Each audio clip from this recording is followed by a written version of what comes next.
Assalamualaikum warahmatullahi wabarakatuh. Bismillah walhamdulillah wa ba'du. Sahabat santri, apa kabarnya? Mudah-mudahan semua dalam keadaan sehat walafiat, tidak kurang suatu apapun. Baik, kali ini kita akan belajar fikih terkait dengan hal-hal yang membatalkan wudhu. Karena masih banyak yang keliru memahami tentang hal-hal yang membatalkan wudhu. Salah satunya yang banyak keliru yaitu ketika menginjak kotoran ayam maka dianggap batal. Padahal menginjak kotoran ayam itu tidak membatalkan wudhu, akan tetapi itu terkena najis dan wajib dibersihkan najisnya. Oleh karena itu saya akan membahas dalam buku ini ya, dalam kitab Mabadi Fikih. Kita ambilkan di juz 2 saja karena ini bukunya dari juz awal sampai dengan juz robe atau juz awal juz 1 sampai dengan juz 4. Kita ambilkan di juz 2 di perkara-perkara yang merusak wudhu atau hal-hal yang membatalkan wudhu. Nah, apa saja perkara yang membatalkan wudhu? Nah, di sini ada soal, ini sin dibaca soal kam nawaqidul wudu, kam iku piro nawaqidul wudu'i utawi piro-piro perkara kang ngerusak wudu, atau bahasa Indonesianya ada berapa hal-hal yang merusak wudu. Jawab, nawaqidul wudu'i khamsatun, yang merusak wudu atau yang membatalkan wudu khamsatun, ada 5. Kemudian yang pertama, al-awalu, yang pertama iku al-khariju, yaitu sesuatu yang keluar min ahadisabilah ini dari salah satu dua jalan. Artinya ketika mengeluarkan sesuatu dari kubul dan zubur, ya, dari kemaluan yang depan dan dari kemaluan yang belakang, maka itu batal. Bentuknya apapun, contoh keluar angin berarti juga batal, kan kentut. Keluar buang air besar, buang air kecil, ataupun keluar cacing kerminya, atau keluar misal tertelan kelereng, keluar kelereng, itu juga membatalkan wudhu. Kemudian yang kedua, atsani an-naumu, tidur, ghairu mumakkinin, yang tidak menetapkan maq'adahu, pada tempat duduknya, minal ardi, mumakinin maq'adahu minal ardi, artinya tidur yang kecuali dia menetapkan pantatnya pada tempat duduknya.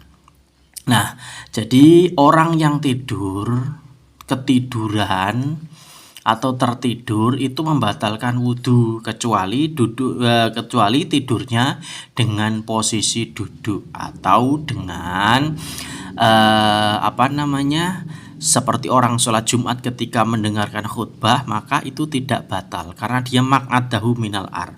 Jadi mumakkinin maq'adahu minal ar, menempelkan pantatnya, menempelkan dengan erat ya di sini pada bumi, atau kalau biasa duduk dengan cara sila seperti itu.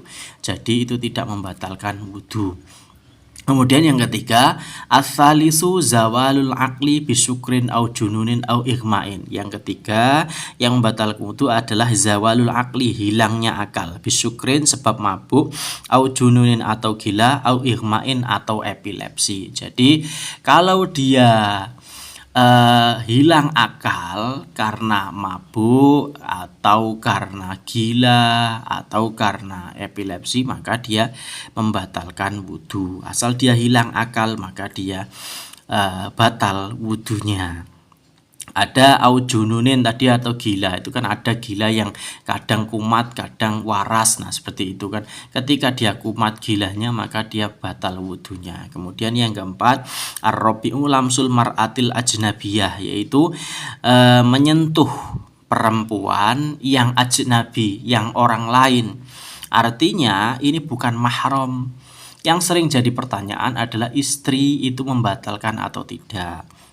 Nah, karena buku ini yang dibahas ini ala madhabul Imam Syafi'i, dari madhabnya Imam Syafi'i radhiyallahu anhu, maka istri itu juga membatalkan wudhu karena istri itu ajnabiyah, istri itu orang lain. Dia halal karena binikahin sahihin, dengan akad nikah yang sahih, karena dia halal dikumpuli karena dia nikah sahih.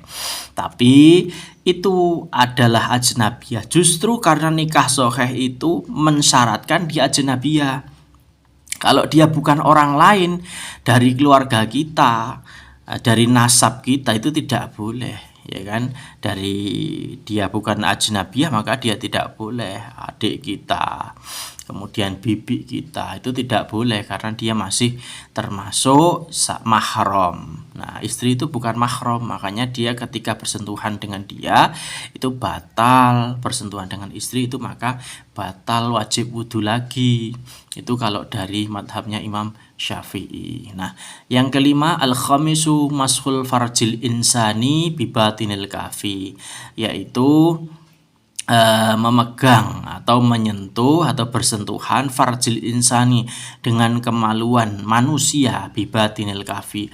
Boleh itu kemaluan sendiri atau kemaluan orang lain. Misal nyebokin anak, itu kan kemaluan orang lain. Jangan berpikir yang aneh-aneh dulu. Jadi ketika menyebokin anak itu juga membatalkan wudhu kalau kita menyentuh dengan telapak tangan kita. Kalau dengan punggung, nah punggung tangan itu yang sebelah sini, ini yang telapak tangan yang depan, ini telapak tangan namanya. Kalau yang ini namanya punggung tangan. Nah, kalau dengan ini dia batal, tapi kalau dengan ini dia tidak batal. Ini kalau yang mashul farjil insani. Tapi kalau yang melamsul mar'ati tadi, mau dengan ini, mau dengan ini, mau dengan kulit yang bagian manapun, dia juga tetap batal, bersentuhan batal. Jadi itu hal-hal yang membatalkan wudhu. Pertama, keluarnya sesuatu dari dua jalan, kemudian tidur yang ghairu mumakkin maqadahu minal ar, kemudian zawalul akli, hilangnya akal, kemudian lamsul mar'ati, bersentuhan dengan perempuan yang ajnabiyah, kemudian yang kelima masul farjil insani atau memegang farji atau bagian memegang farji atau kemaluan dari manusia, punya sendiri atau punya orang lain, misalnya punya anaknya, itu juga membatalkan wudhu. Jadi hal-hal ini yang membatalkan wudhu. Selain ini tidak. Misal contoh tadi yang saya sebutkan di muqaddimah, seperti orang yang menginjak kotoran ayam, maka dia tidak batal wudhunya, tapi wajib dibersihkan. Jadi ketika dia tidak batal, maka juga tidak batal, hanya wajib dibersihkan saja kotorannya. Jadi wudhunya tidak batal, hanya kotorannya wajib dibersihkan. Jadi itu seperti itu ya. Banyak mungkin perkara-perkara lain yang kita temui di masyarakat yang mereka menganggap batal. Menginjak tanah batal? Enggak. Menginjak tanah itu tidak batal dan juga tidak najis, asal memang tidak ada zahir najis yang tampak pada tanah yang kita injak itu. Maka itu tidak batal. Kemudian makan, apakah makan itu batal? Habis wudhu kemudian makan, mau sholat nggak wudhu lagi gimana? Boleh, karena makan itu juga tidak membatalkan wudhu.